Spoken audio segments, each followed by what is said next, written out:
ഞാനിപ്പോൾ ഇരിക്കുന്നത് MH diesel ഓട്ടോമാറ്റിക്കലാണ്. So ഇതിൽ പലരും എന്നോട് കുറേ സംശയം ചോദിച്ചിട്ടുണ്ട്, കാരണം കൂടെ കയറിയെല്ലാം. ഇത് PRND, ഇത് നമുക്ക് എല്ലായിടത്തും കാണുന്നതാണ്. ഈ എസും എല്ലും എന്താണെന്ന്. എസ് എന്ന് പറഞ്ഞാൽ സ്പോർട്ട് മോഡാണ്, എൽ എന്ന് പറഞ്ഞാൽ ലോ മോഡാണ്. നമ്മളിപ്പോൾ കുറച്ചൊരു ഇപ്പോൾ ഡീസൽ CVT ആണെങ്കിലും ചെറിയ രീതിയിലൊക്കെ റബ്ബർ ബാൻഡ് എഫക്റ്റ് നമുക്ക് ഡിയിൽ പോകുമ്പോൾ അനുഭവിക്കാം. പക്ഷേ ഈ എസിലേക്ക് മാറ്റി കഴിഞ്ഞാൽ കംപ്ലീറ്റ്ലി റബ്ബർ ബാൻഡ് എഫക്റ്റ് ഇല്ലാതെയാവും.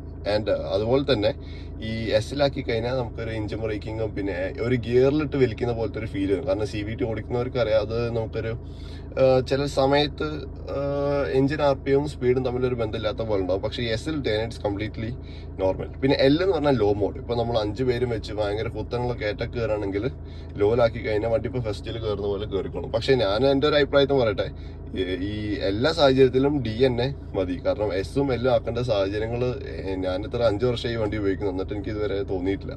പിന്നെ അതൊക്കെ ഒരു കൗതുകത്തിന് ഇട്ട് നോക്കാമെന്ന് മാത്രം.